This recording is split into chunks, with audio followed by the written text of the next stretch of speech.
वानर सेना के समक्ष विशाल समुद्र लहरें मार रहा था और उसे पार करना एक बहुत बड़ी समस्या थी।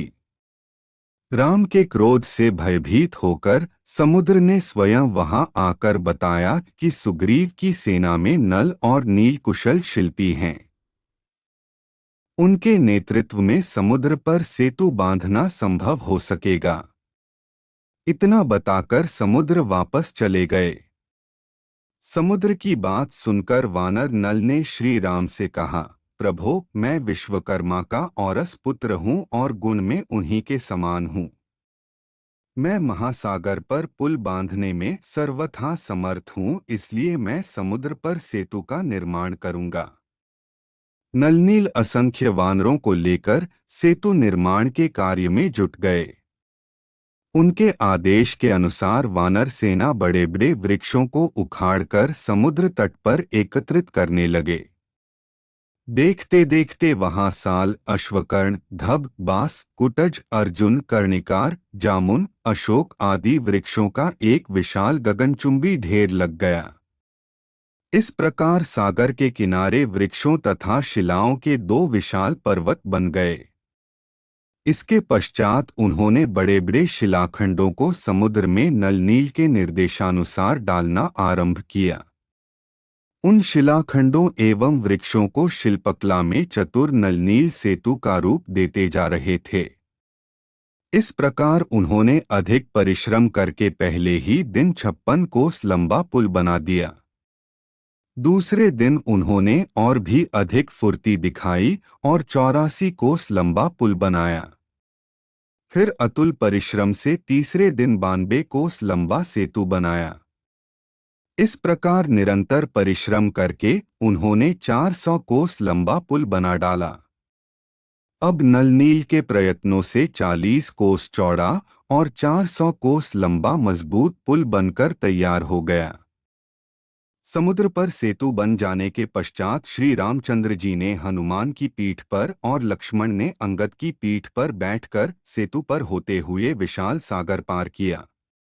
उनके पीछे पीछे संपूर्ण वानर सेना भी सुग्रीव के नेतृत्व में समुद्र को पार कर लंका में पहुंच गई।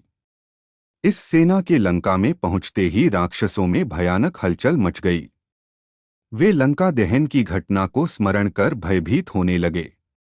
उधर रावण ने शुक और सारण नामक मंत्रियों को बुलाकर उनसे कहा, हे चतुर मंत्रियों, अब राम ने वानरों की सहायता से अगाध समुद्र पर सेतु बांधकर उसे पार कर लिया है और वह लंका के द्वार पर आ पहुंचा है।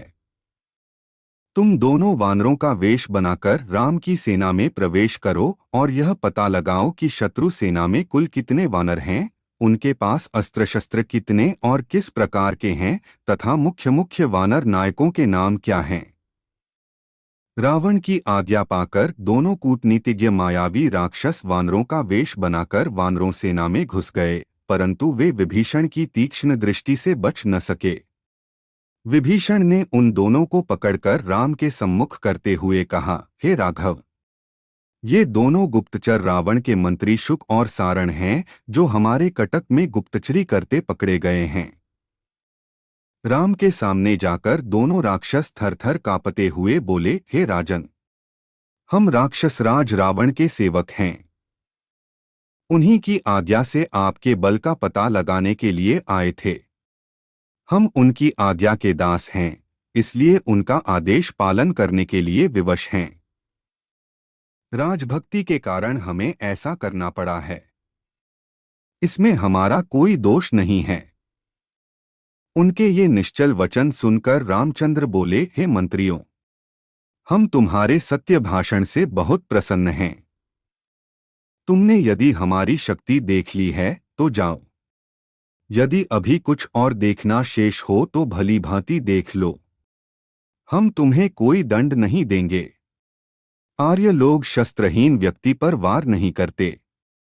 अतएव तुम अपना कार्य पूरा करके निर्भय हो लंका को लौट जाओ।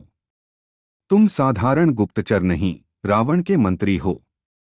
इसलिए उससे कहना, जिस बल के भरोसे पर तुमने मेरी सीता का हरण किया है, उस बल का परिचय अपने भाइयों, पुत्रों तथा सेना के साथ हमें रणभूमि में देना।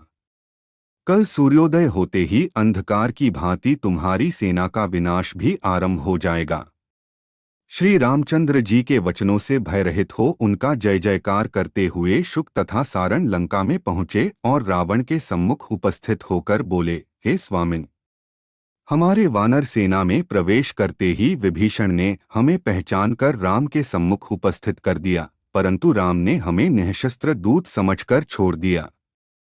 अब रही वानरों के बल की बात, उसका पता लगाना संभव नहीं है, क्योंकि उनमें प्रत्येक के मन में आपके विरुद्ध क्रोध तथा घृणा की ज्वाला धधक रही है। उनसे बात करना ही संभव नहीं है, किसी बात का पता लगाना तो बहुत कठिन है। राम ने कहलवाया है कि सूर्योदय होते ही वह राक्षस सेना का विनाश आरंभ कर देगा। अब आप जैसा उचित समझें वैसा करें। दोनों मंत्रियों के ये वचन सुनकर रावण क्रोध से उबलते हुए बोला, चाहे कुछ भी हो जाए, मैं किसी भी दशा में सीता को वापस नहीं करूंगा। मुझे विश्वास है राम अपनी सेना सहित युद्ध भूमि में मेरे हाथों से अवश्य मारा जाएगा। मंत्रियों के उत्तर से संतुष्ट न होकर रावण ने कुछ अन्य गुप्तचरों को छद्म वेश में वानर सेना में भेजा। उन्होंने बड़ी चतुराई से संपूर्ण जानकारी प्राप्त करके रावण को बतलाया कि राम ने अपना सैनिक शिविर सुवेल पर्वत पर लगाया है। उनमें जाम्बवंत नामक ऋक्ष सबसे दुर्धुर्ष एवं तेजस्वी है। उसके अतिरिक्त 3 वानर सबसे अधिक बलवान और पराक्रमी हैं। उनके नाम सुमुख, दुर्मुख तथा वेगदर्शी हैं। नलनील उस सैनिक टुकड़ी के अध्यक्ष हैं जिसने समुद्र पर सेतु बांधा है। अंगद अपने पिता वाली से भी अधिक तेजस्वी एवं बलवान है। उसके अतिरिक्त सहस्त्रों अद्भुत शक्तिसंपन्न पराक्रमी वानर हैं। राम और लक्ष्मण तो जनस्थान को नष्ट करके अपने बल का परिचय आपको दे ही चुके हैं।